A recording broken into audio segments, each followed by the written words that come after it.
you listen to reason? Will you open your eyes?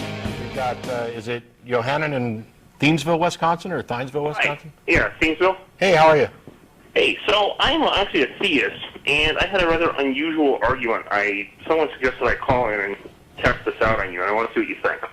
Okay. So you would agree that we can, at some point, I mean, this is not going to fit into the normal kind of theism where people think there's like an immaterial soul, which is non-physical or anything like that. However, you would agree that we can develop artificial intelligence at some point in the future, right? Not too far off, that would. I have no idea. I don't know. I don't think we know exactly what's required to have something that would qualify as... Not at the moment. Not Sure. at the moment, but I'm saying, like, that's the kind of the traditional view among neuroscientists. That it's basically, it boils down to a kind of computation, right? Sure. Yeah, I recognize that there's a lot of people working on this. This may be possible. I don't know that we can say when. I'm not even sure we can say Yeah, if. when, but like that, you know, it's plausible, let's say, 50 years from now, whenever, that someone will figure this out, right? Sure. Okay, so now, that being the case, you ever play the Sims game? Yes. Well, Okay. I'm familiar with it. Okay, so let's suppose that this is, that's something that we do all the time anyway. A lot of people have Sims games. And suppose that, say, 50 years from now, there's a future version of The Sims called Sims Universe. And in this simulation, because we have quantum computers by this point, everything is completely... Because sure, as long as we're making stuff out. Okay, so now the thing is that suppose we have these AIs inside this game, which is, it's something perfectly reasonable to do as well. These AIs would believe that they are actually real people living in the real world, right? I don't know. Because they would have self-awareness. But I'll go along with your hypothesis. Would have the same, pixelation that ours would. They would look, for all intents and purposes, real, and so they would have no way to directly tell if they're in a simulation, right? Possibly. I don't know. I mean, you can if you're going to construct this scenario and we use it as a hypothetical, sure, we'll go ahead and say that hypothetically speaking, it's possible that, can I just skip right to the punch and say that we're living in a computer simulation? Yeah, I'm gonna give you some more things on this. There's a guy named Nick Bostrom. You might have heard of him. Yeah. He had this idea, and he basically was able to. He actually had an equation to calculate the probability that we're in a simulation. And Yeah. It's just kind of crazy because this leads to a really kind of crazy conclusion. The premise he's going in aren't that they're difficult, though, right? They're seemingly pretty reasonable, but the end result of it was that we're like 99% likely to be in some kind of simulation, right? Yes, I'm aware that that's what he thinks. Okay, so now that being the case, you could have well, first of all, this would look a lot like a theist type of scenario, right, where you have instead of a quote guy, would be an all-powerful programmer, right? And suppose that this programmer interacted with our world in such a way that, say there was a interaction between the simulant and the simulator, right? Possibly. If you didn't think that you were in a simulation, you thought you were in the real world, what would that look like? Why, if I didn't think I was in a simulation and I thought I was in some crazy, then it would look like I was, it would be indistinguishable. I wouldn't be able to tell whether I was in a simulation, would I? What if hypothetically the simulator decided to have fun and play a practical joke on his Sims, and he spawned something in the game, or that look totally freakish, right? Sure.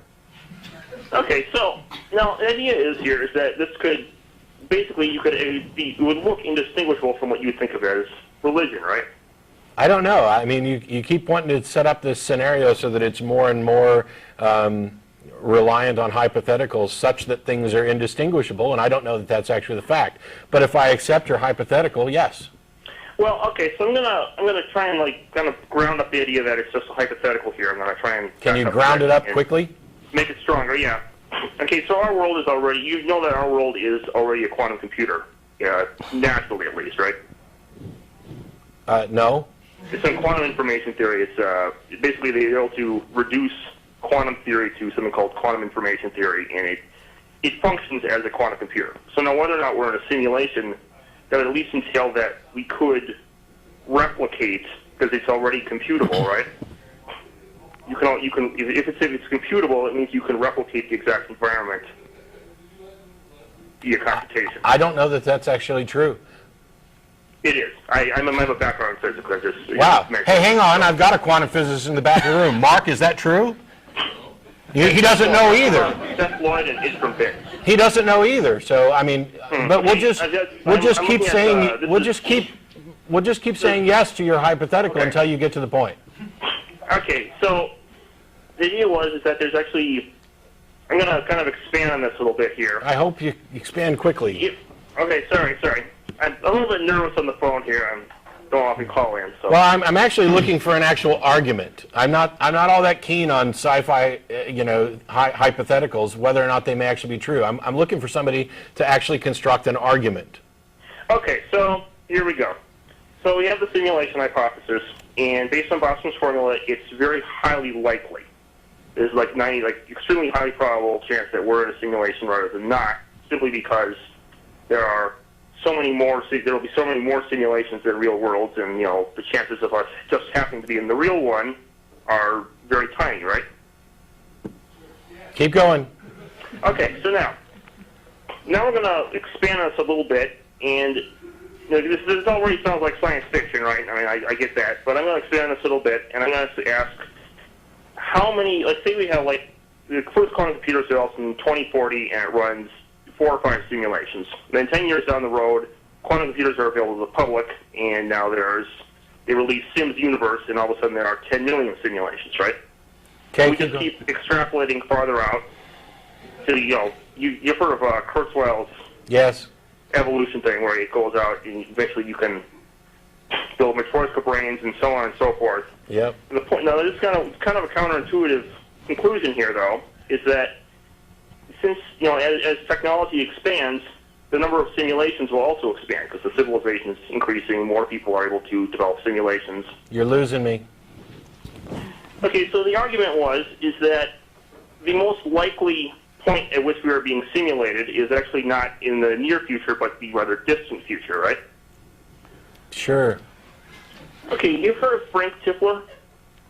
The name sounds familiar. He's a physicist. Now this is. Are we getting to anything approaching a God argument in the near future? Yeah. Well, basically the idea is that we're being. The show's only an hour long. Omega point, which has all the properties of a deity. Okay. Just because it's so you tap into the spin foam behind space-time, and you can use all of space-time for quantum computing, and you have this one giant AI running the whole thing from the future, basically. And it's running all these trillions of simulations, but it has all the properties that you would think of as having a God. Okay. And so that's the idea, is that scenario is highly more likely than the situation that it is not true. And therefore, it is highly likely that a God or godlike being exists rather than not. Okay. Does that make sense? No. Yes and no. I don't really care about modal logic arguments. I don't really care if you can say that something is possible or probable or putting together these pieces. What I want to know is there any actual evidence? By the way, you better let me finish after me letting you ramble so long. In all those scenarios, wouldn't you agree that there has to be one first civilization that isn't a simulation? That is correct, and I thought you were going to ask that. So I have. Can you prove that we're not that civilization?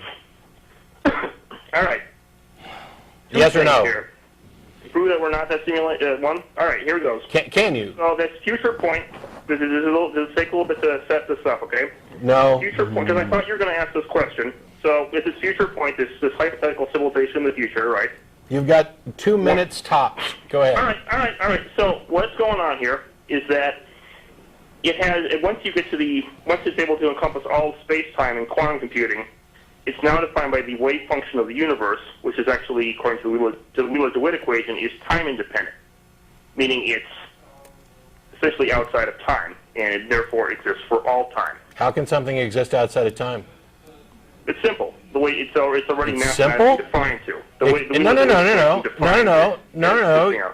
No, you just said it's simple for something to exist outside of time, and I don't agree that that's simple. I don't even see how that's mathematically. Boy, would you let me finish? Okay. I don't even see how that's a coherent sentence Because existence is a temporal condition. You're using an existence to mean something that it can't.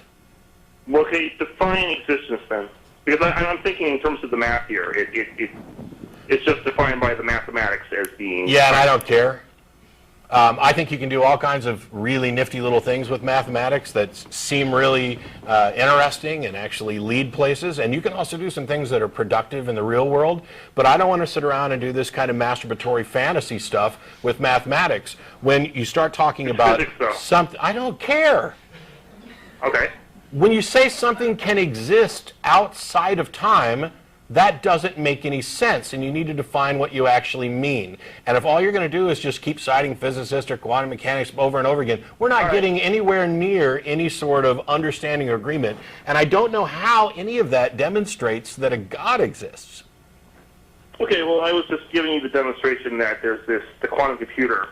Once this omega point computer begins to exist, it has to always exist for all of time, simply because it's time independent. So basically what they did is they had this wave function of the universe equation, and there's this Wheeler and DeWitt were trying to put this together, John Wheeler and Bryce DeWitt. What's the point? And when they did the math, the time dependency part of the equation fell out. I tell you what. Hey, Johanna, you've gone way over your 2 minutes. When you get your Nobel Prize or your Templeton Prize for this, call back. Okay, it's Frank Kepler's argument, so. Thanks. Bye. Sorry. For those of you whose eyes were glazing over. That was me. Yeah. That was one of those. I tried.